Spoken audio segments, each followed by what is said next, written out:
में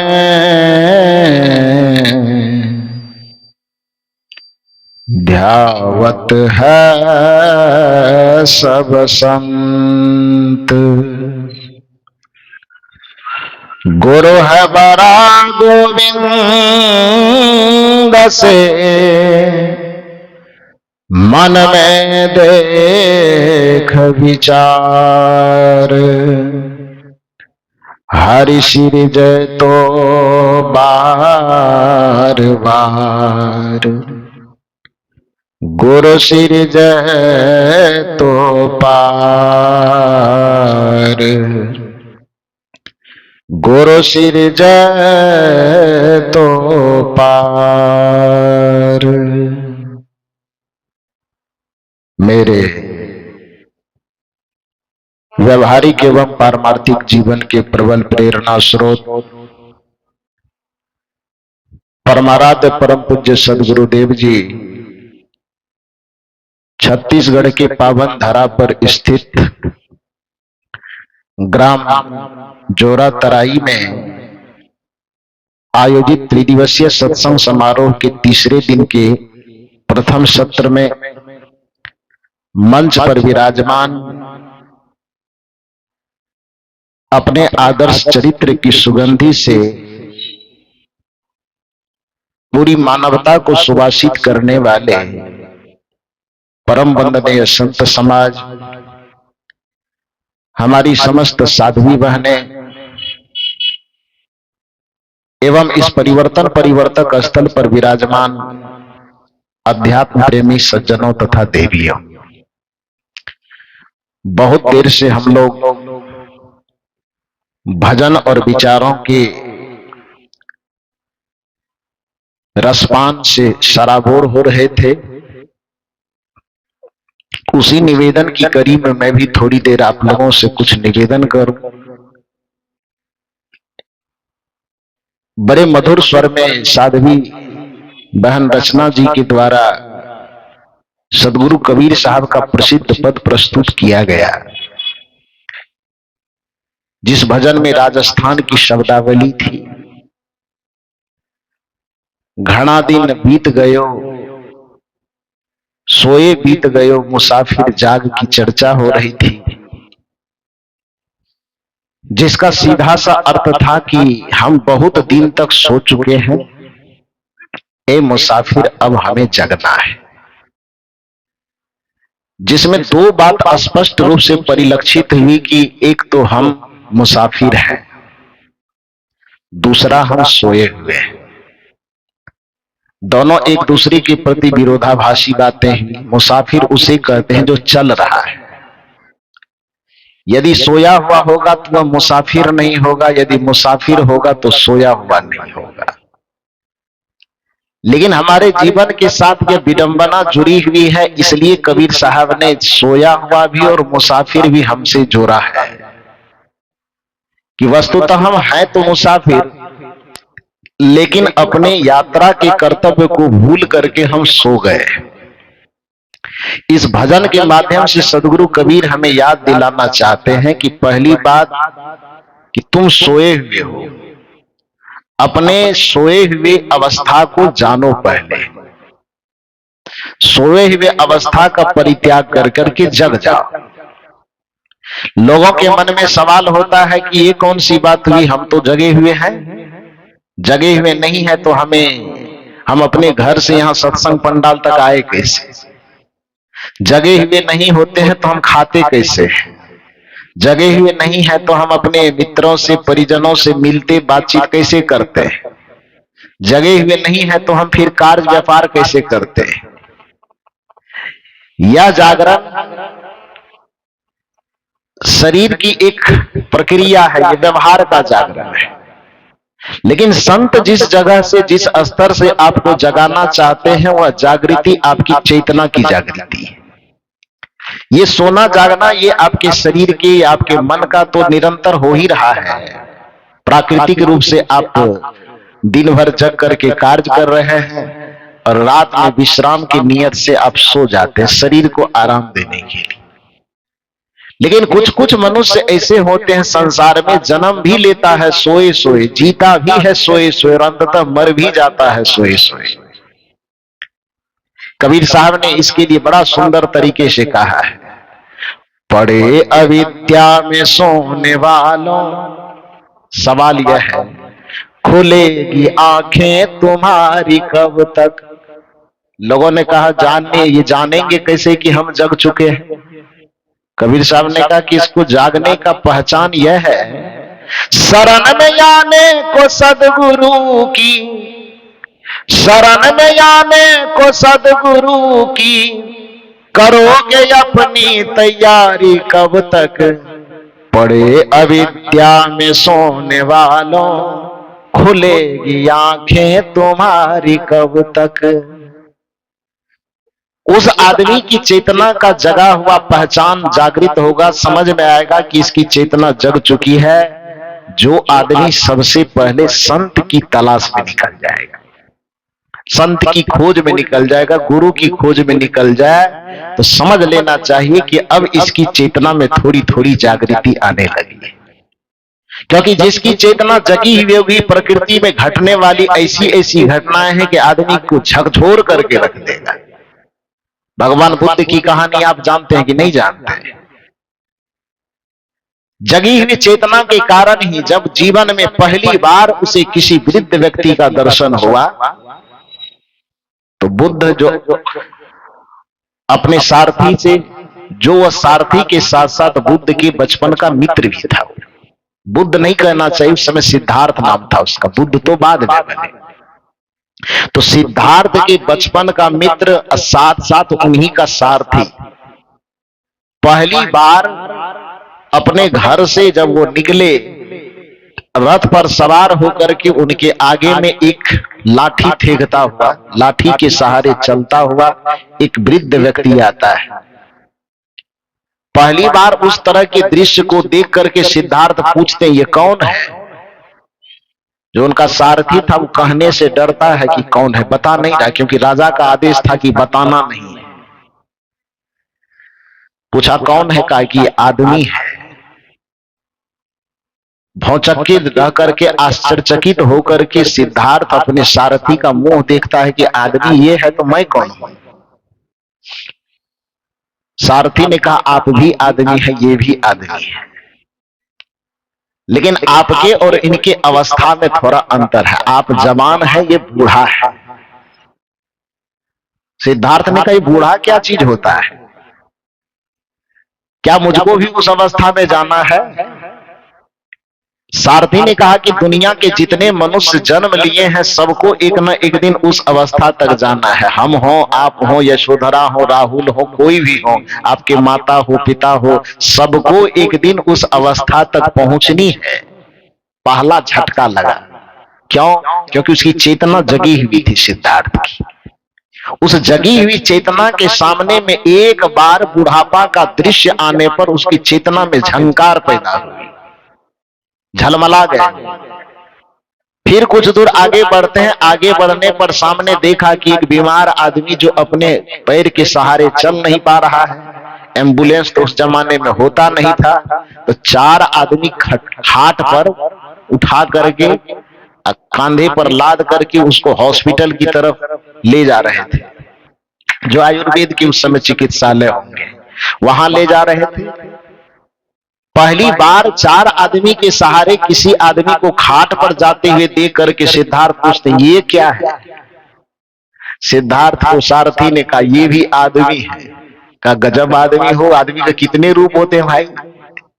वहां भी देखे जो लाठी के सहारे चल रहे हैं वह भी आदमी है, एक खटिया पर चार आदमी के सहारे चल रहा ये भी आदमी, ये क्या है। सारथी ने कहा कि यह भी आदमी का ही रूप है। कहा ये कौन सा रूप। सारथी ने कहा ये रूप है जब आदमी बीमार पड़ जाता है, उसके शरीर की शक्ति काम नहीं करती है, दिमाग का बैलेंस काम नहीं करता, अपने से खड़ा नहीं हो सकता है, तब चार आदमी सहारा देकर के खाट पर इसे डॉक्टर के पास ले चल रहा है। सिद्धार्थ ने कहा कि हम भी कभी इस स्थिति में पहुंच सकते हैं क्या। सारथी ने कहा क्यों नहीं, हर किसी को ऐसी स्थिति आ सकती है कि आदमी बीमार पड़ सकता है, और बीमारी की स्थिति में उसकी अपनी कोई ताकत, अपनी कोई शक्ति काम नहीं करती। चेतना जगे हुए होने के कारण एक झंकार और पैदा हुई बुद्ध के, सिद्धार्थ के चरित्र में, जीवन में। कुछ दूर और आगे बढ़ा, आगे बढ़ने पर संजोग वशात उसी रास्ते में एक मुर्दा लाश, जिसको 4 आदमी कांधे पर ले तो जा रहा है, लेकिन इस बार खटिया बदल गया है। पहले बीमार वाले की खटिया रस्सी वाली थी, और इनकी खटिया किस चीज की हो गई? बांस की फटड़ी वाली। क्या बोलते हैं आप लोग उसको? खटड़ी, खटड़ी। हाँ, खटड़ी। साहित्यिक नाम उसका अर्थ ही है।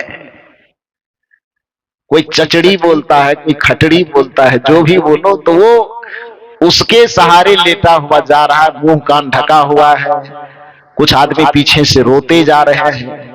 सिद्धार्थ की दृष्टि पहली बार उस पर भी पड़ी, देखे कि ये क्या है। सारथी ने कहा ये भी आदमी है। का दिमाग वमाग ठीक ठाक है कि नहीं? एक ही आदमी के कितने रूप होंगे?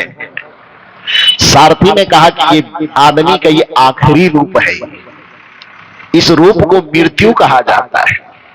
सिद्धार्थ ने कहा मृत्यु मतलब तो नहीं समझा सकता, बस इतना सा जानो कि आज के बाद इसकी जीवन लीला समाप्त हो गई। आज के बाद इसको कोई ना नाना कहेगा, ना मामा कहेगा, ना पिता कहेगा, ना माता कहेगा, न भाई, न बंधु, न रिश्ते, न नाते, न गुरु, न शिष्य। आज के लिए संसार से बेगाना, आज संसार इससे बेगाना। अभी भी जो ये रो रहे हैं छाती पीट पीट करके, इसकी हालत 12-13 दिन में फिर नॉर्मल हो जाएगी। उर्दू के शायर ने बड़ा सुंदर कहा है कि संसार की मोहब्बत का बस दस्तूर है इतना, जो रिश्ते नाते मरने के बाद रोते हैं। उस पे शायर ने बड़ी सुंदर टिप्पणी की है कि संसार की मोहब्बत का बस दस्तूर है इतना, जो मरने पर छाती पीट करके रोते हैं, वही 13 दिन के बाद नरम नरम जिलेबी और गरम गरम पूरी मांगा करते हैं। मांगता है कि नहीं मांगता है? अरे कोई मर गया है, प्रियजन है, तो छाती पीट पीट के रो रहे हैं, जो भी आंसू बहा रहे हैं, दर्द पीड़ा जो भी व्यक्त कर रहे हैं। अब वही 13 दिन के बाद जब 13वीं होती, इधर 13 दिन पे होता है ज्यादा, किसी के मरने के बाद जो भोज भंडारा होता, कितना दिन पर?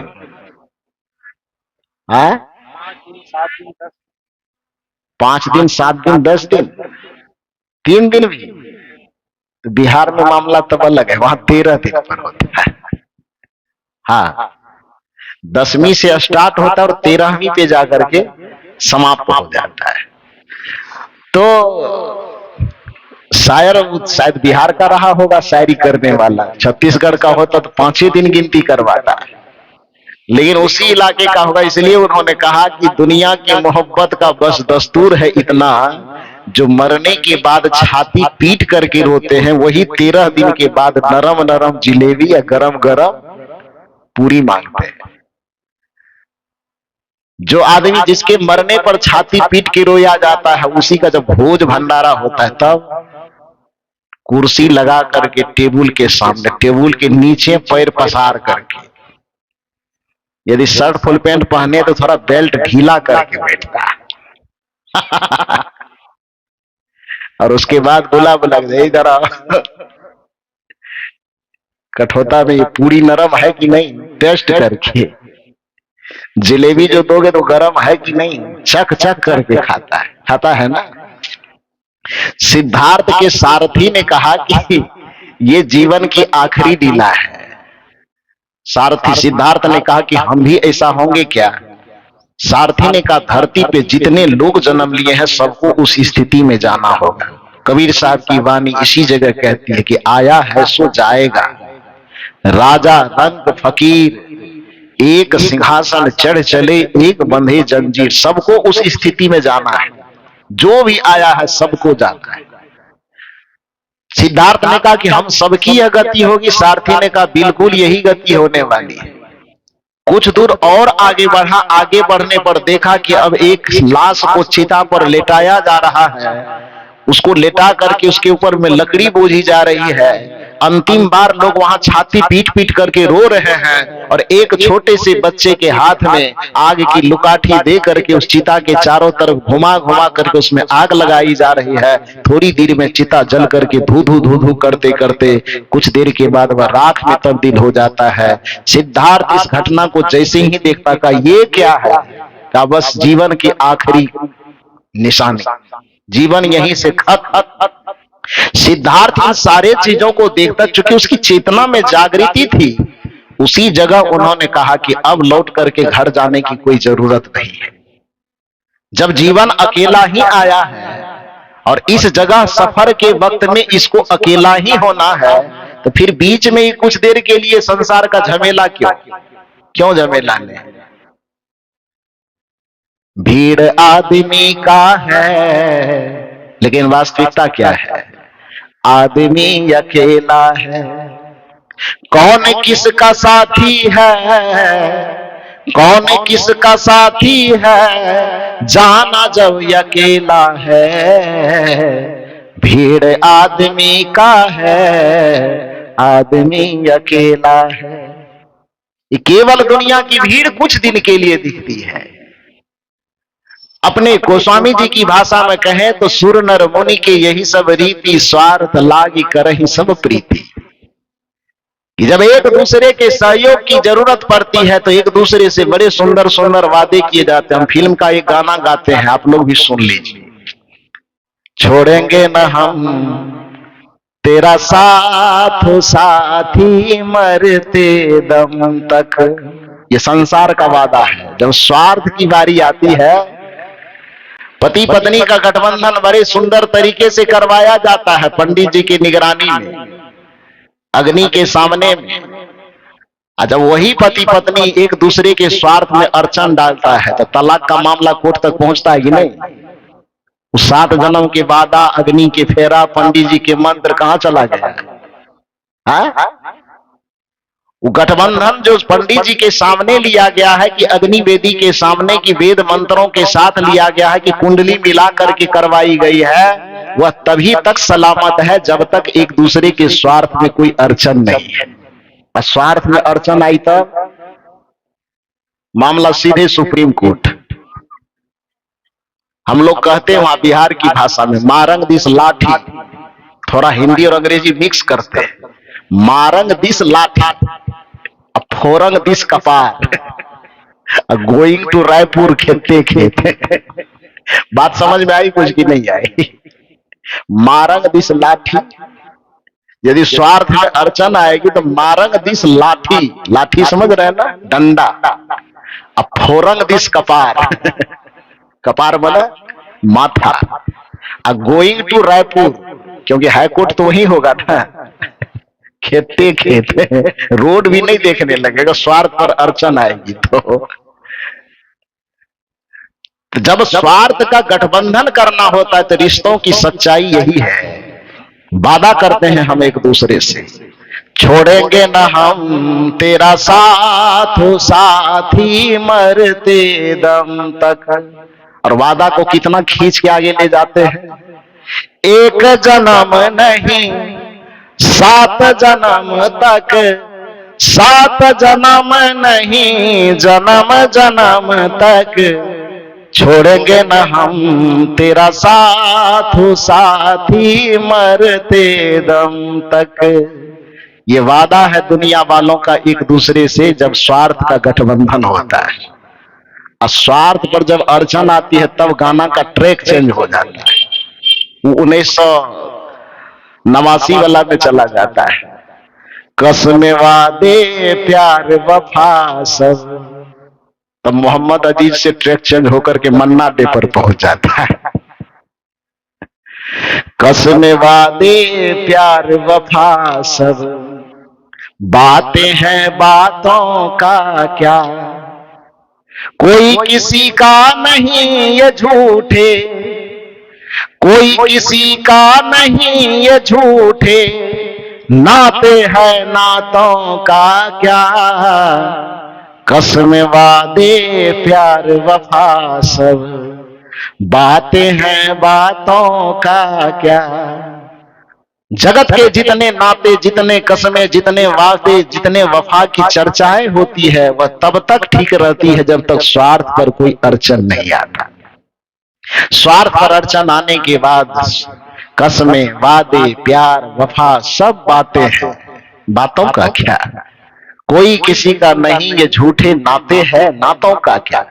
सिद्धार्थ ने कहा कि जब मैं देख लिया हूं स्थिति को, सब मानव के इतने रूप को तूने दिखाया है, तब लौट करके जाने की आवश्यकता नहीं है। वहां से फिर निकलते हैं, वहां से उसकी यात्रा, असली मुसाफिर की यात्रा वहां से शुरू होती है। और जिस दिन वह समझ लेता है कि मैं इस जगत का मालिक नहीं, इस जगत का मुसाफिर हूं, उस जगह से सिद्धार्थ राजकुमार की भूमिका को छोड़ करके एक मुसाफिर की यात्रा को धारण करता है। और चलते चलते चलते चलते जो एक समय ऐसा आता है कि अपने जीवन की चरम परम उपलब्धि, जिसको बुद्धत्व की प्राप्ति कहते हैं, उस बुद्धत्व की प्राप्ति को प्राप्त कर लेता है, अपना भी कल्याण कर लेता है और जगत के कल्याण का मार्ग प्रशस्त कर देता है। ये जगे हुए चेतना की निशानी है।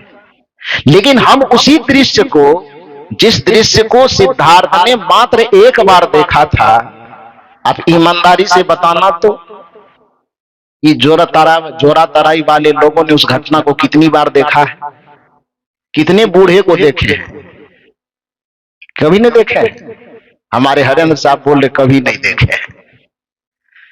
पक्ष ले रहे हैं आप लोगों का। जोरा तराई वाले लोगों ने बूढ़े को देखा है कि नहीं देखे हैं ना आप लोग? बीमार को, मुर्दा को, जलती हुई चिता को कितना बार देखे? गिनती है? गिनती नहीं है। फिर भी दुनिया में मजे से पूरी और जलेबी खा रहे हैं। इसका मतलब क्या है? इसका मतलब यह है कि हम बहुत दिन से सोए। कबीर साहब को तब समझाना पड़ रहा है और महात्मा लोगों को तभी आकर के सुनाना पड़ रहा है कि घने दिन बीत गयो रे मुसाफिर। क्या गाई थी? जाग मुसाफिर जाग। कि बहुत दिन सोए सोए बीत गए मुसाफिर, जगो होश में आओ, पड़े अविद्या में सोने वालों, खुलेगी आंखें तुम्हारी कब तक, शरण में आने को सदगुरु की करोगे अपनी तैयारी कब तक। ये सुनाने की आवश्यकता क्यों पड़ रही है कि जिस जगह को देखने पर, जिस स्थिति को देखने पर आपकी चेतना को तिलमिला जाना चाहिए था, आपकी चेतना में झन्नाहट पैदा हो जानी चाहिए थी, वह चीज भी आपको जगा नहीं पा रहा है। एक विचारक ने इस पर बड़ा सुंदर टिप्पणी करते हुए भजन गाया है। दुनिया में रहने वालों, क्या तुझको ये खबर है, 2 दिन की जिंदगी है, पल भर का ये सफर है। ये भजन शायद आप लोग सुने होंगे, कभी तो जरूर सुने होंगे। दुनिया में रहने वालों, क्या तुझको ये खबर है, 2 दिन की जिंदगी है, पल भर का ये सफर है। इसी भजन में एक कड़ी आती है, सिद्धार्थ से जोड़िए जरा सा अपने आप को। आंखों ने तेरे तुझको कितने दिखाए मुर्दे। सवाल है, सिद्धार्थ ने एक मुर्दा को, एक बूढ़ा को, एक रोगी को, एक जलती हुई चिता को देखा। उसकी चेतना जगी थी, जरा सा हवा का झोंका लगा, स्थिति सामने में आई, चेतना पलट गई, संसारिक से आध्यात्मिक हो गए, भोगी से योगी हो गए। आपके नजर के सामने में वह स्थिति कितने बार आती है? सवाल यही है। आंखों ने तेरे तुझको कितने दिखाए मुर्दे। गिनती करके बताइए। नहीं बता पाएंगे, कहेंगे कि गिनती से पार है। आंखों ने तेरे तुझको कितने दिखाए मुर्दे, कांधों पे तूने अपने कितने उठाए मुर्दे। इस कांधे पे कितना उठाए? आंखों ने तेरे तुझको कितने दिखाए मुर्दे, कांधों पे तूने अपने कितने उठाए मुर्दे, फिर भी बना है अंधा, अनजान बेसमझ है, 2 दिन की जिंदगी है, पल भर का ये सफर है, दुनिया में रहने वालों क्या तुझको ये खबर है, 2 दिन की जिंदगी है, पल भर का ये सफर है। ए दुनिया में रहने वाले लोगों, तुम्हारे पास बहुत ज्यादा दिन का समय नहीं। कल भी मैंने आपको गिनती करवाई थी कि यदि 100 वर्ष आप जीते हैं तो समय आपके पास 36,500 दिन है, और उसमें से यदि 50% आपने रात्रि को छांट दिया, आधा दिन और आधा रात, तो आपके पास 100 वर्ष की यदि आयु है तो उस आयु में आपके पास जीने के लिए और करने के लिए मात्र 18,250 दिन है। यदि 100 वर्ष जिए तब, 100 वर्ष नहीं जीते हैं तो उसको भी बहुत घटा करके नीचे ले आना पड़ेगा। तो 18,000 दिन यदि जीने का हमें मौका मिलता है तो वो कोई दिन है क्या? 18,000 दिन कौन सा बड़ा दिन हो गया? इतना कम समय मिलने के बावजूद भी आप यदि अपनी चेतना को जगा करके नहीं जिएंगे, दुनिया को समझ करके नहीं जिएंगे, अपने मुसाफिरपना को याद करके नहीं जिएंगे, तो फिर इस दुनिया में दुख नहीं उठाएंगे तो क्या करेंगे? दुनिया में जो आज कोई भी आदमी पीड़ित है, कोई परेशान है, तो केवल इस चीज के कारण है वो मुसाफिर, और ऐसा भूल करके मान लिया है कि हम हैं मालिक। ये दुनिया, कल भी मैंने कहा था कि ये दुनिया, ये जिंदगी ये है किराए का घर, और हम समझ रहे हैं कि ये मेरा अपना बपोती रजिस्ट्री मेरे पास है ही, केवाला है ही, प्रति माह जाकर के पटवारी से रसीद कटवाते ही प्रत्येक साल में जाकर के, मोटेशन केवाला सब चीज कागज है ही मेरा, तो फिर ये किराए का कैसे हो सकता है?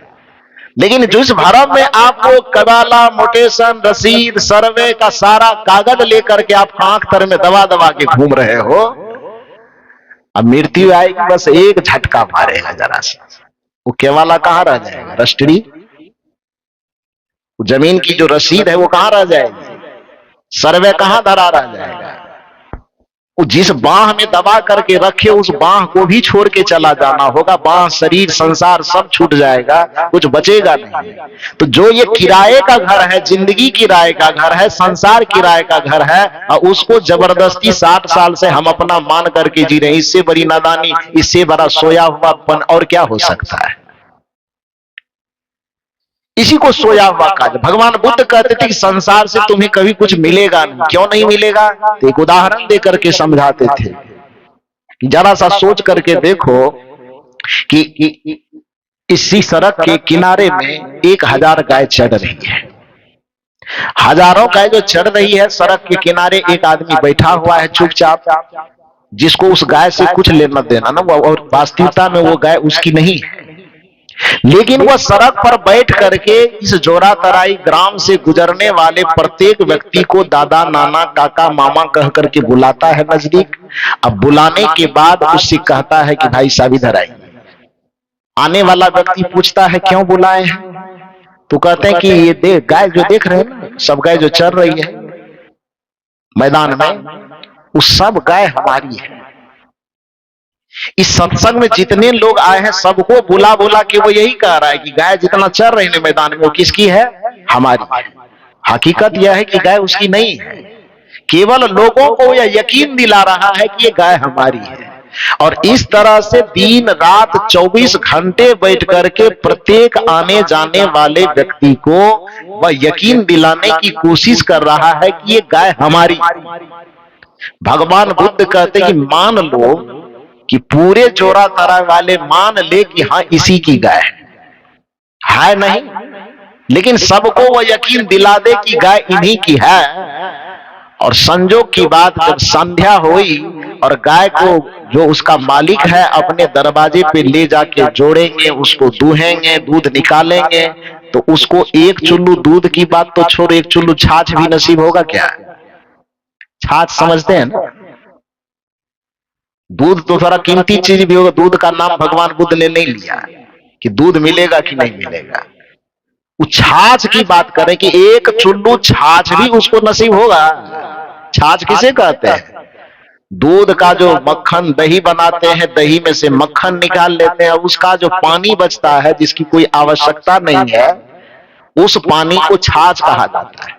भगवान बुद्ध कहते हैं कि उस दूध का जो आखिरी चीज है जिसको फेंका जा सकता है, वह भी दिन भर 24 घंटा गाय मेरी है, गाय मेरी है, गाय मेरी है जो रट्टा मार रहा है और दुनिया वाले को बता रहा है कि गाय मेरी है। तो मेरी मेरी मेरी मेरी कहने वाले को दूध की बात छोड़ दो, छाछ भी एक चुल्लू मिलने वाला है, मिलेगा?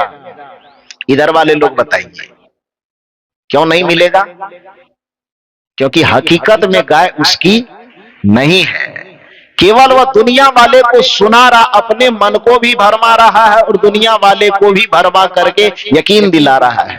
बुद्ध जी कहते हैं कि यदि पूरी दुनिया को भी यकीन हो जाए कि हाँ वो गाय तुम्हारी ही है, फिर भी उस गाय से निकलने वाले दूध की बात छोड़ो, उसका छाछ तक भी तुमको मिलने वाला नहीं है। भगवान बुद्ध अपने शिष्यों को यही तर्क दे करके समझाते थे, जैसे दूसरों की गाय को मेरी मेरी कहने वाले को छाछ तक भी मिलने वाला नहीं है, वैसे इस संसार को जो आज तक किसी का नहीं हुआ, उसको केवल जीवन भर मेरी मेरी मेरी दुनिया, मेरा संसार, मेरा घर, मेरा परिवार रट्टा मारते रहो, लेकिन जिस दिन मृत्यु का पर्दा गिरेगा उस दिन तुम्हारे हाथ में कुछ भी आने वाला नहीं है, तुम खाली हाथ आए थे और खाली हाथ चले जाओगे। इसको प्रमाणित करने के लिए कोई रामायण वेद गीता लाने की जरूरत नहीं है। ये एक ऐसी हकीकत है, यह एक ऐसी वास्तविकता है कि जो भी संसार में आया है, अपने अलावा दूसरे को जिसको भी जाते हुए देखता है तो क्या लेकर के जाते देखता है? साथ में जमीन की, मकान, घर लेते जाते देखता है कि दुकान? क्या ले जाता है? कुछ नहीं लेके जाते। यही सबसे आश्चर्य की बात है कि सोए हुए आदमी जो है तो मुसाफिर, लेकिन मान रहा है कि हम हैं मालिक। है तो ये किराए का घर, लेकिन समझ रहे हैं कि ये मेरा वास्तविक घर है। यही सोए होने का प्रमाण है कि आपकी चेतना सोई हुई है, जिसके कारण संसार की वास्तविकता को स्वीकारने के लिए, समझने के लिए तैयार नहीं है। यदि आपकी चेतना जग जाए तो आप इस चीज को समझने के लिए तैयार होंगे। तो आपके मन में सवाल हो सकता है, क्या तब हम लोक व्यवहार न करें? यदि चेतना जग जाए तो लोक व्यवहार नहीं करना चाहिए, खाना नहीं चाहिए, परिवार के बीच में नहीं रहना चाहिए, जो काम में धंधा करते हैं वो नहीं करना चाहिए। हाँ, करना चाहिए, सब चीज करना चाहिए, लेकिन एक चीज को ध्यान में रखते हुए करना चाहिए।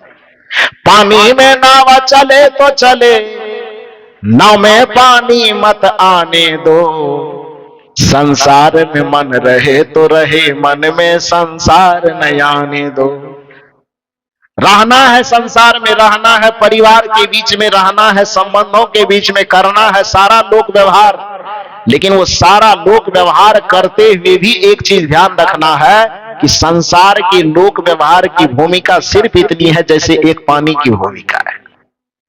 जैसे नाव चलेगी तो पानी पर ही, उसी तरह जीवन चलेगा इसी व्यवहार में ही, जीवन चलेगा इसी संसार में ही, जीवन जब तक है चलाना होगा इसी परिवार में ही। लेकिन हमें ध्यान यह रखना होगा, जैसे नाव को चलाने के लिए पानी की भूमिका है, उसी तरह से हमारे जीवन को चलाने के लिए रिश्ते, नाते और संसार की भूमिका होनी चाहिए। तो पानी पर नाव को कैसे चलाया जाता है?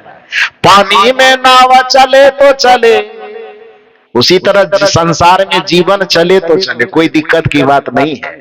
घर में, परिवार में, पत्नी के बीच, बाल बच्चों के बीच, रिश्ते नातों के बीच में ये जीवन चल रहा है, चलने दीजिए। इस जीवन को पहाड़ की गुफा में ले जाने की कोई आवश्यकता नहीं है, हिमालय की चोटी पर ले जाने की कोई आवश्यकता नहीं है।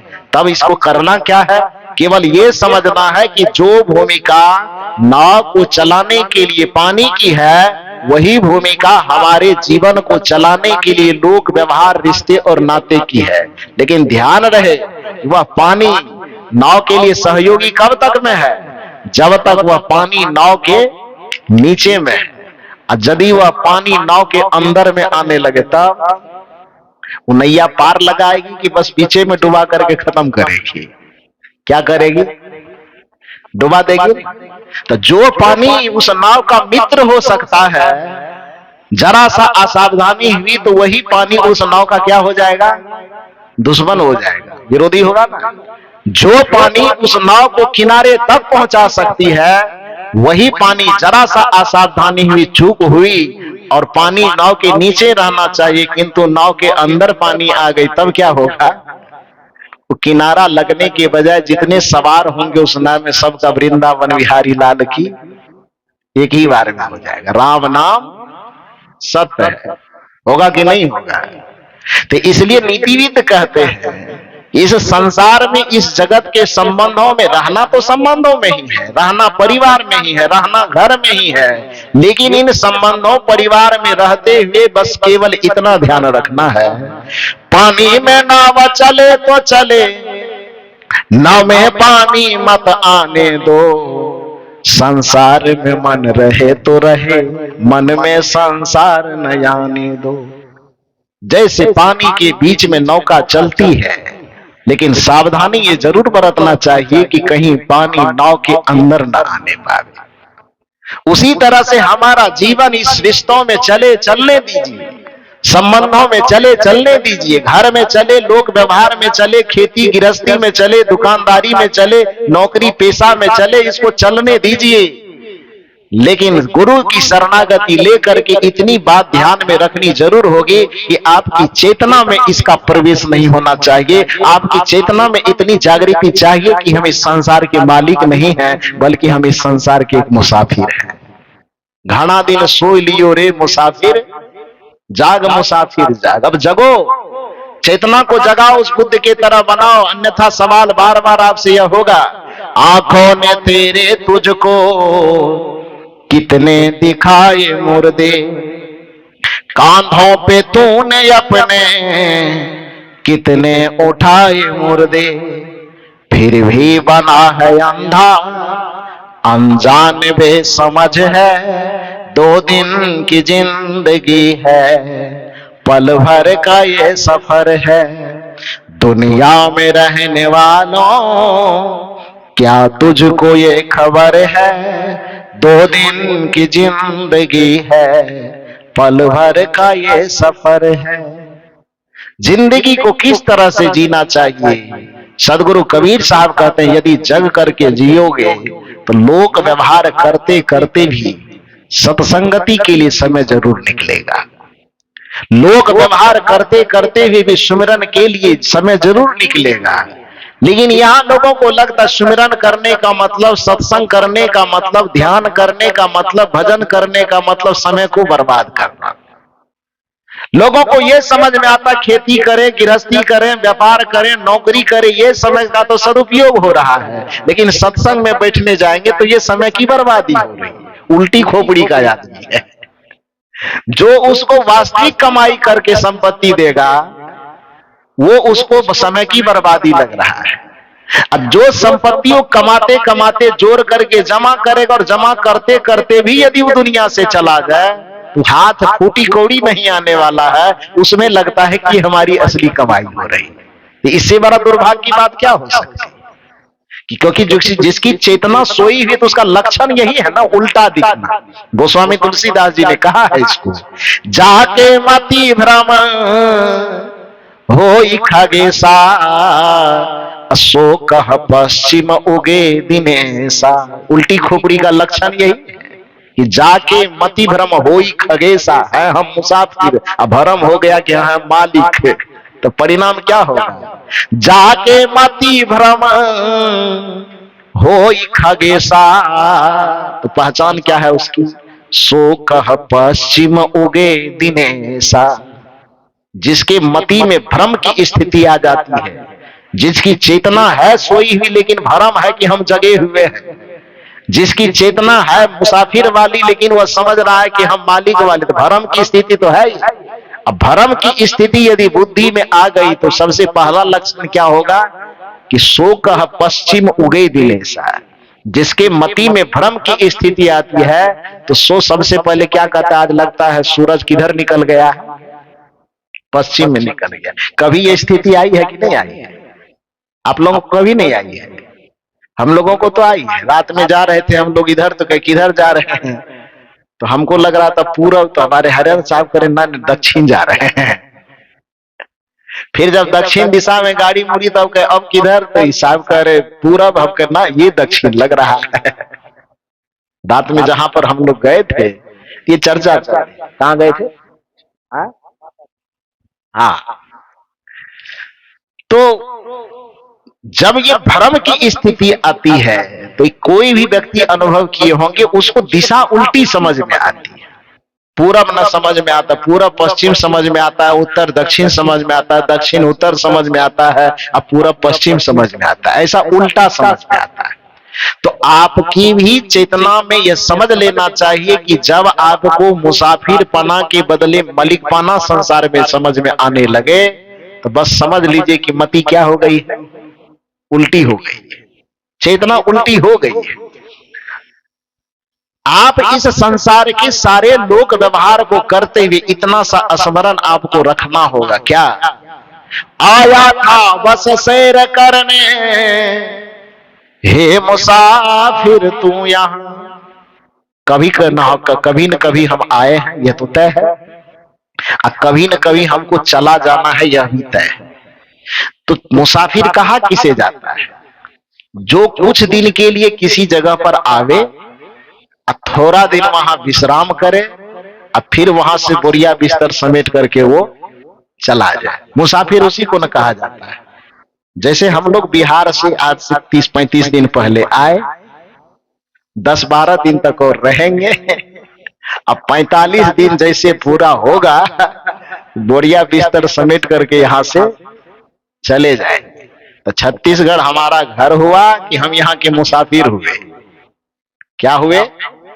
मुसाफिर हुए। अब यहीं पर हम दावा ठोकने लगे कि ना ये मेरा है, तो कैसे काम चलेगा? ठीक उसी प्रकार से संसार में हम कहीं ना कहीं से आए हैं, किसी न किसी को 50 वर्ष, 60 वर्ष, 70 वर्ष इसी संसार में गुजारना है, और फिर मृत्यु का फरमान जिस दिन आएगा उस दिन इस दुनिया से चले जाना। तो मुसाफिर की परिभाषा क्या है?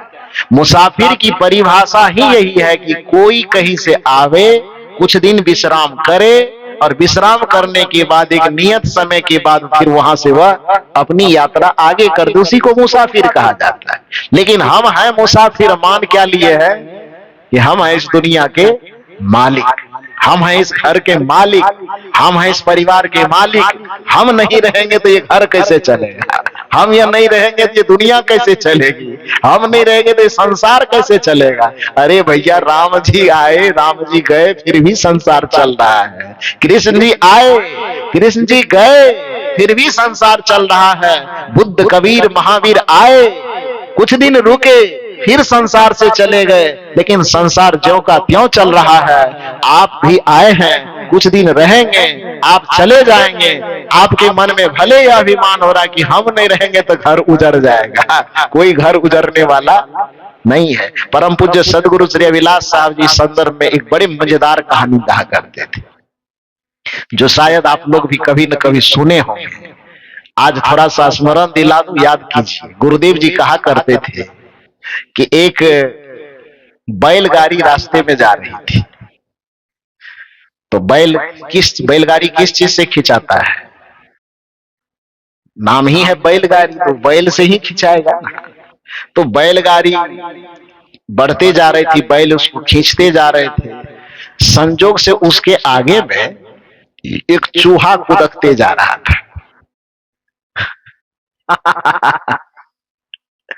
तो चूहा आगे आगे कूदते जाए, जरा सा पीछे पलट के देखे कि मेरे पीछे पीछे भारी भड़कम गाड़ी आ रही है। तो कुछ दूर कूदते कूदते जाने पर जब उसके पीछे पीछे गाड़ी बढ़ती जा रही है, तो चूहे के मन में भ्रम हो गया कि मैं बड़ा शक्तिशाली हो गया हूं, भीम का नाना कि क्यों हो, तो इतना भारी भरकम प्राणी है, उसमें भी एक गाड़ी लगी है, उसको मैं खींच रहा हूं, कितना ताकतवर हो गया। संजोग की बात, गाड़ी को 1-2 किलोमीटर तक और आगे जाना था, तो गाड़ी और पीछे पीछे जा रही, चूहा आगे आगे कूदते जा रहा है, पीछे पीछे एकदम। अब चूहा के आमने सामने अगल बगल जो भी कीड़े मकोड़े आवे, तो चूहा मोछ पिजा करके दिखावे, देख रहा है कितना पावर आया है मुझ में, क्या बात है, ये गाड़ी मैं खींच रहा हूं, कितनी ताकत है मुझ में। तो ये अभिमान में फूलते फूलते फूलते फूलते संजोग से एक चौराहा आया। चौराहा समझते हैं ना, जहाँ 4 रास्ते अलग अलग होते हो। तो संजोग से चूहा को जाना था पूरब, गाड़ी को जाना था पश्चिम। अभी जो 2 किलोमीटर से मोच टेढ़ते आ रहा था कि गाड़ी हमारे बदौलत खिंचा रही है, वो चौराहा आने पर जब चूहा अपनी दिशा में पूरब चला गया और गाड़ी अपनी नियत दिशा पश्चिम की तरफ मुड़ गई, तो कुछ देर के बाद खड़ा होकर कपार नोच रहा है। गाड़ी को तो कोई दूसरा खींच रहा था। ये झूठे माने बैठे थे कि गाड़ी हम खींच रहे हैं। ये मेरी कहानी नहीं है, ये गुरुदेव श्री अभिलाष साहब जी की कहानी है। सुने थे कभी ये कहानी? सुने थे? तो ये जो एक चूहे तक को ये भ्रम की स्थिति में डाल देता है कि गाड़ी को मैं खींच रहे, गुरुदेव जी इस पर टिप्पणी करते थे। उसी तरह से दुनिया में रहने वाले मानव के शरीर में कुछ चूहे हैं जिसको लगता है कि परिवार की गाड़ी मैं ही खींच रहा हूं, ये संसार की गाड़ी मैं ही खींच रहा हूं। मैं न रहूं तो संसार कैसे रहेगा, मैं न रहूं तो ये परिवार कैसे रहेगा, मैं न रहूं तो आश्रम कैसे चलेगा, मैं न रहूं तो ये पंथ कैसे चलेगा, मैं न रहूं तो ये परंपरा कैसे चलेगी। अरे आपके जैसे जैसे हजारों आए, हजारों गए। बड़ा सुंदर भजन आप लोग सुनते होंगे। मत कर तू अभिमान रे बंदे, झूठी तेरी शान। उदाहरण क्या है? मेरा मेरा कहने वाले, जगत का उद्धारक अपने आप को मानने वाले, तेरे जैसे लाखों आए, एक नहीं दो नहीं, हजार हजारों नहीं, लाख लाखों, तेरे जैसे लाखों आए, लाखों इस मिट्टी में समाए, रहा न नाम निशान रे बंदे, झूठी तेरी शान। ये शान मत दिखाओ कि हमारे बगैर ही दुनिया चल रही है। तुम रहो न रहो, दुनिया अपनी गति से चलती रहेगी।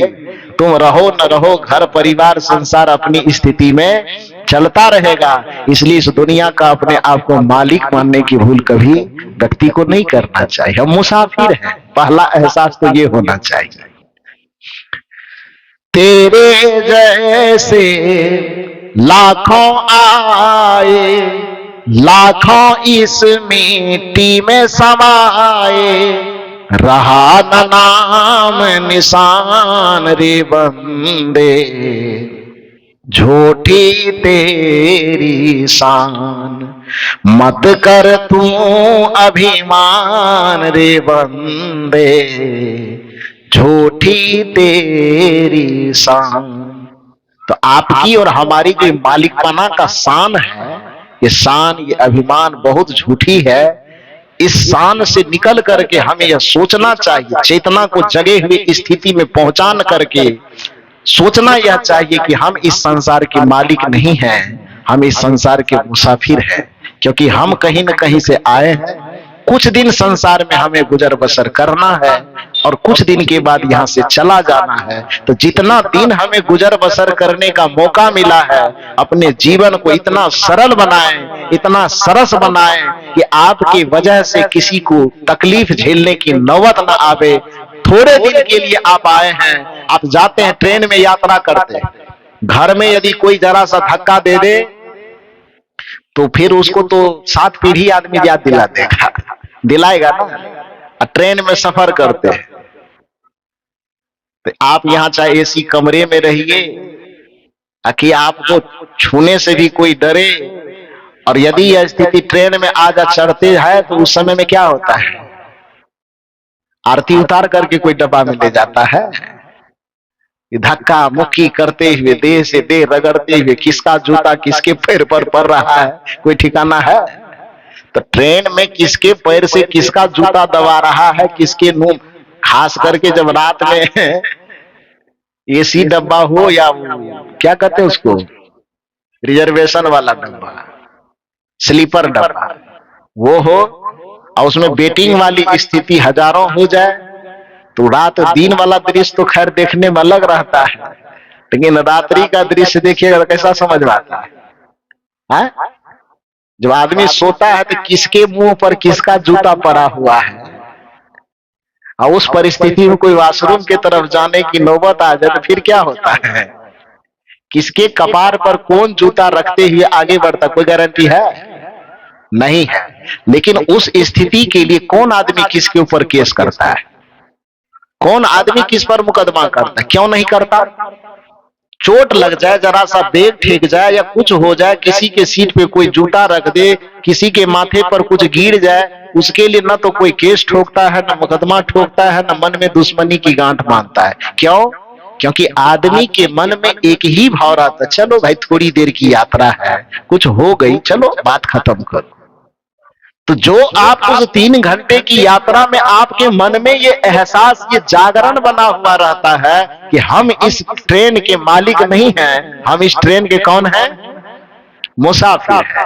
ये भाव आ जाने मात्र से आप में कोई परेशानी भी होती है तो उस परेशानी को नजरअंदाज करके आप किसी तरह यात्रा कर लेते हो। खाने को कच्चा मिले, पक्का मिले, कुछ भी मिले खा लेते हो, लेकिन मौज से उस सफर को एंजॉय करते हुए आप अपने गंतव्य की ओर बढ़ते चले जाते हो। उसी तरह से संत यह संदेश देता है कि जागृति का पहला लक्षण यह है कि आप अपने आप को संसार का मालिक न मान करके इस संसार के सफर का मुसाफिर समझो, और मुसाफिर समझोगे तो फिर दुनिया में जो उपद्रव के जितने कारण है उसमें से 75% कारण अपने आप विदा हो जाएंगे और आप मुस्कुरा करके जी भी पाओगे और दूसरे को भी मुस्कुराने का अवसर दे पाओगे। ये मुसाफिर न जानने के कारण की स्थिति क्या होती है? दुनिया से लड़ाई झगड़ा झंझट विवाद की तो बात छोड़ दीजिए, भाई भाई में लड़ाई होती है। अरे भाई भाई की भी लड़ाई थोड़ी समझ में आती, क्योंकि वहां बंटवारा है, हिस्सेदारी लेना है, थोड़ा ये जमीन तुमको लेना है, वो मकान तुमको लेना है, तो वहां भी विवाद थोड़ी बहुत समझ में आती है। लेकिन पति पत्नी में विवाद हो, जब खास करके पति पत्नी के विवाद का मैटर हम लोगों के पास पहुंचता है, हम लोग भी सुप्रीम कोर्ट के जज से कम नहीं है। हाँ सही बात है, जज साहब तो एक दो केस निपटाता होगा, हम लोगों के पास कितना केस पहुंचता है बता नहीं सकते। तो सुप्रीम कोर्ट के जज की भी स्थिति आ जाती तो जज भी निपटारा करवाने के लिए हम लोगों के पास आता है। हाँ जी सही बात कहता। एसपी डीएसपी कलेक्टर, आप ये मत समझो कि कोई बहुत ज्यादा पढ़े लिखे हो जाते तो उसमें विवाद की स्थिति नहीं होती। पढ़ा लिखा है दुनिया के लिए, जिंदगी में तो वो भी आप ही के जैसे नॉर्मल है, बल्कि यो कहो कि आपसे ज्यादा खतरनाक जिंदगी उसकी होती है ना। तो ये स्थिति आ जाती है। तो खास करके पति पत्नी के विवाद का जो मैटर हम लोगों के सामने आता है, तो बातचीत के दरमियान हम लोग ये पूछते, अच्छा ये बताइए कि भाई भाई में विवाद हो तो बात समझ में आती कि हो सकता है हिस्सेदारी बंटवारा के लिए झगड़ा हो रहा है। पति पत्नी के बीच में जो मतभेद है, विवाद है, किस चीज के लिए? हिंदुस्तान पाकिस्तान के लिए है? पति पत्नी के बीच में कोई तनाव हो, कोई परेशानी हो, विवाद हो, झगड़ा हो, झंझट हो, तो जमीन के बंटवारा के लिए है कि घर के बंटवारा के लिए, मकान के लिए, किस लिए? सिर्फ एक चीज के लिए कि दोनों में से कोई झुकने के लिए तैयार नहीं है, अहंकार के लिए कि हम बड़े हैं तो हम बड़े हैं, आपकी बात हमने। सास बहू के बीच में झगड़ा होता है, क्यों होता? वहां कोई हिंदुस्तान पाकिस्तान है? वहां कोई दो जातीय संघर्ष है कि संप्रदाय का संघर्ष है कि हिंदू है कि मुसलमान है कि हिंदुस्तान है कि पाकिस्तान है? क्या है? गजब की बात है। बिहार में एक घटना देख रहा था, संजोग से इसी तरह कार्यक्रम कर रहे थे, आज ही जैसे गर्मी लग रही है, बाहर से आपको हम लोग सूखा सूखा लग रहे हैं, अंदर से समुंदर चल रहा है। हाँ तो इसी तरह से बिहार में लगभग अप्रैल मई के महीने में कार्यक्रम एक जगह हो रहा था, गर्मी काफी पड़ रही थी। तो कार्यक्रम करके आए पसीने से लथपथ, तो उतर करके कमरे में गए तो पंखा तो चल ही रही थी, खिड़की को थोड़ा सा खोले कि थोड़ी हवा आवे तो शरीर को ठंडक लगे। तो जिस तरफ खिड़की खोले ना तो ठंडक तो आएगी कि नहीं वो तो बाद में देखा जाए। खिड़की जैसे खोले तो देखे कि एकदम हिंदुस्तान पाकिस्तान की फाइटिंग चल रही है। हिंदुस्तान का नेतृत्व सासू कर रही थी या पाकिस्तान का नेतृत्व बहू कर रही थी, दोनों पूरा घमासान चल रहा है। तो मुझे लगा कि महाभारत सीरियल देखे हुए बहुत दिन हो गया है, टीवी में देखते थे, अभी ओरिजिनल महाभारत चल रहा है, थोड़ी देर देख लेते हैं। जो गर्मी लग रही थी हमको थोड़ा थोड़ा ठंडा लगने लगा, तो मैं खिड़की को खुले रखा और खिड़की के पास ही खड़ा होकर के देख रहा था कि महाभारत की स्थिति कैसी है। तो फिर दोनों में जो हो रहा था युद्ध, सोचो मत। इतने व्यंग्यवान चल रहे थे, उस व्यंग्यवान को हम लोग नया नाम देते हैं गायत्री मंत्र। आप लोगों को आता है कि नहीं आता है? नहीं देते? वो गायत्री मंत्र नहीं आता है, ईमानदारी से बोलते हो। नहीं आता तब तो ठीक है, लेकिन ईमानदारी से बोलते होंगे तब। चल रहा था घमासान दोनों में, सास और बहू के बीच में, दोनों के बीच में गर्मा गर्मी बहस चलते चलते चलते चलते अंत में स्थिति आई। तो आखिर थकेगा ही ना आदमी, मुंह है ना, लड़ेगा भी कब तक? जब तक भीतर में एनर्जी बौखला रही है। थोड़ी थोड़ी देर के बाद जब मन ठंडा हुआ तो बात इस जगह बहस आकर के खत्म हुई कि देखो, आज के बाद फाइनल ये है कि मेरे किसी चीज को तू नहीं छुएगी, अब तुम्हारे किसी चीज को हम नहीं। उस पर शपथ दे दिया कि अगर एक बाप की बेटी होगी, असल बाप की बेटी, मैंने एक बाप यानी असल बाप की बेटी होगी, तो मेरा ये सामान तुम मत छोड़ना। बहू भी कहती है ठीक है, बहू पहले बहू ही ताना मारी, तो सास भी कहते ठीक है, तुम भी असल बाप की बेटी होगी, एक बाप की बेटी होगी, तो मेरे सामान को तुम मत छोड़ना। इतना पर फाइनल होकर के बात क्लोज हो गई, युद्ध विराम लिया। उसके बाद हम भी खिड़की बंद किए, कमरे के अंदर बैठे। शाम के वक्त में, चूंकि यहाँ की तरह जो कार्यक्रम का शेड्यूल है वैसा बिहार में नहीं होता है, वहां सुबह 6 बजे से कार्यक्रम आरंभ होता है, 10 बजे दिन तक चलता है, और फिर 10 बजे दिन से 2 बजे दिन तक बंद खाइए पीजिए घूमिए फिरिए, और 2 बजे से कार्यक्रम आरंभ होता है, फिर 5 बजे तक चलता है। तो फिर थोड़ी देर आराम किए। शाम के वक्त में चूंकि मुख्य प्रवक्ता की भूमिका में रहते हैं, तो 4 बजे के आसपास मुझे मंच पर जाना होता है, बाकी 2 बजे से और लोग अपना संभालते हैं। तो 4 बजे मंच पर जाना था, लगभग 3 साढ़े 3 बजे तैयार होके कुल्ला उल्ला करके थोड़ा मुंह धोए, संजोग कुछ ऐसा लगा होगा, फिर खिड़की के पास गए, हम खिड़की खोल दिए। खिड़की खोले तो महाभारत का दूसरा एपिसोड चल रहा था। दूसरा एपिसोड क्या चल रहा था कि सासू माँ बेचारी झाड़ू लगा रही थी, और संजोग से उसका जो पोता यानी बहुरानी का जो छोटा सा बच्चा था, वो मिट्टी पर लुढ़कते लुढ़कते गुड़कते गुड़कते लुढ़कते लुढ़कते उधर से बच्चा खेलते खेलते आ रहा था। बच्चे मन के सच्चे, बच्चा भगवान का स्वरूप होता ही है। उस बच्चे को खेलते हुए देख करके दादी का हृदय एकदम पुलकित हो गया, खिल गया। झाड़ू बगल में रख दिया, बच्चा दौड़ते दौड़ते जो आ रहा था, उसके मुस्कुराते हुए चेहरे को देख करके दादी भूल गई कि सुबह में झगड़ा हुआ था, और उसमें फाइनल डिसीजन क्या हुआ था, दादी के दिमाग से बात निकल गई। दादी बाह फैलाई, बच्चा उस दादी के बाह फैले बाह को देख करके प्यार से एकदम और खिलखिलाते खिलखिलाते उसके गोद में आ गया। दादी उसको उठाई, बूढ़ी माता दुलार पुचकार करते हुए खेलने मुस्कुराने लगी। तब तक में दूर से उधर जो झांसी की रानी खड़ी थी, हमारे जिला परिषद अध्यक्षा महोदय प्रारंभ दिन में ही झांसी की रानी की चर्चा की थी। तो वो झांसी की रानी की अलग कहानी थी। घर घर में जो झांसी की रानी नई नई आती है, तो वो एकदम झांसी की रानी कहीं झाड़ू लगा रही थी साइड में, तो देखी कि हमारी सासू माँ मेरे बच्चे को गोद में उठा के खिला रही है, उसको रहा नहीं गया। दिमाग में जो सुबह की लहर थी, वो लहर फिर एक बार चढ़ी, तमतमाते उधर झाड़ू फेंकी, कमर में एकदम साड़ी को लपेटते हुए युद्ध लड़ने की स्थिति में हाई पोजीशन में, सासू के पास आकर के कहती है बच्चे को रखिए। सासू कहती काम धाम कुछ नहीं दिखाई देता, जाओ काम करो। उन्होंने कहा बच्चे को रखिए। सुबह में फाइनल क्या हुआ था कि एक बाप की औलाद हो, असल बाप की औलाद हो, तो मेरे किसी सामान को मत छूना। इसको क्यों छुई हो? सास कहती है कि सामान लग रहा है, ये बच्चा है, दुलारा प्यारा बच्चा है, तुमको कोई सामान लगता है? अरे बच्चा रहे सामान है तो मेरा ना, मेरे बच्चे को आपने छूने की हिम्मत कैसे की? आपको जो चुनौती दी थी कि एक बाप की, असल बाप की बेटी होगी तो मेरे बच्चे को मत छूना, फिर आपने छुआ क्यों?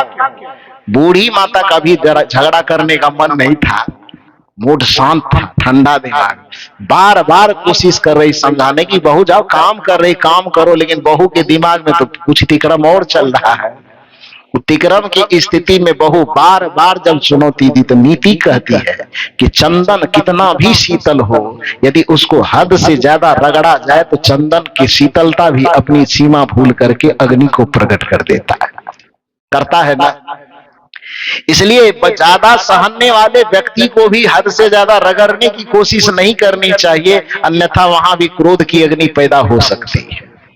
तो चूंकि सास की बुद्धि परिपक्व थी इसलिए वह शांति चाहती थी, बहू को बार बार वह करे कि जाओ अपना काम करो, लेकिन सासू की बात सुनने के लिए तैयार नहीं थी। बार बार वह ताना दे रही थी कि असल बाप की बेटी हो तो तूने मेरे सामान को क्यों छुआ, मेरे बच्चे को क्यों छुआ। इतना कह करके सासू को भी थोड़ा गुस्सा आया, उसने बच्चे को धीरे से जमीन पर रखते हुए तब ताना मारते हुए कहते, ठीक है तुम्हारे चुनौती को हम स्वीकार करते हैं कि आज से तुम्हारे बच्चे को हम कभी नहीं छुएंगे। एक बाप की बेटी कहती हो हमको, असल बाप की बेटी का ताना दे रही हो।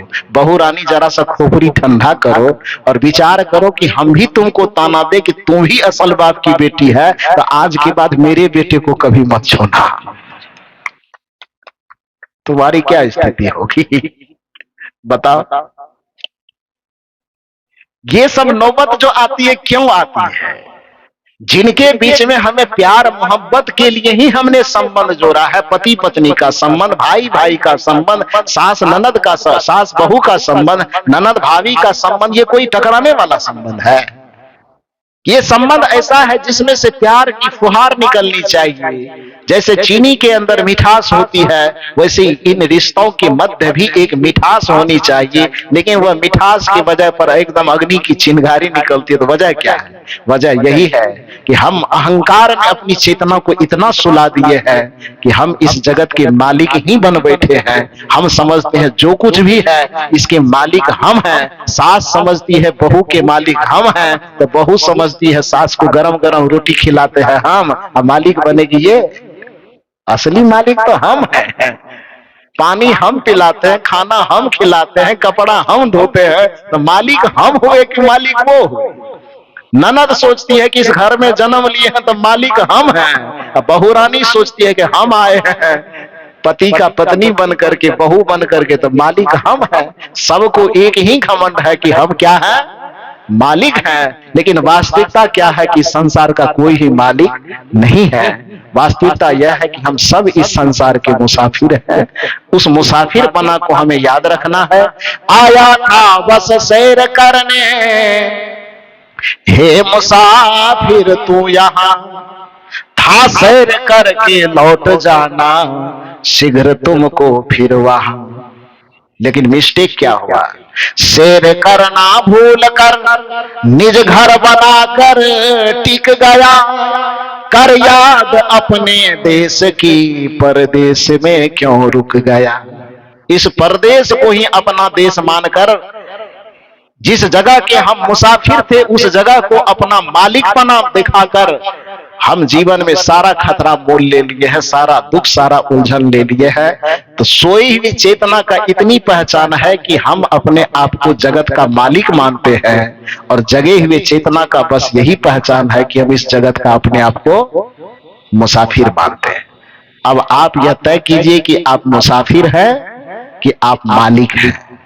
बस इतना ही निवेदन करके आप सब लोग इतना देर तक शांत चित्ते एकाग्रता पूर्वक मेरी बातों को सुना, इसके लिए आप सबों को बहुत बहुत साधुवाद देते हुए मंचासीन पूज्य संत गुरुजनों के चरणों में कोटि कोटि नमन वंदन करते हुए दर्शक दीर्घा में विराजमान समस्त देव एवं देवियों के हृदय में स्थित परमात्मा को सादर नमन वंदन करते हुए मैं अपनी वाणी को यहीं पर विराम देता हूं। बोली श्री सद्गुरुदेव की सुस्त हो गए आप लोग सुनते सुनते। बोलिए श्री सदगुरु कबीर साहब की। त्रिदिशीय सत्संग समारोह का तीसरा दिन का पहला सत्र समापन की वेला में, और दूसरा सत्र शुरू होगा ठीक 2:30 बजे से। 1 घंटे के बाद भोजन पा करके किसी को कहीं बाहर जाने की आवश्यकता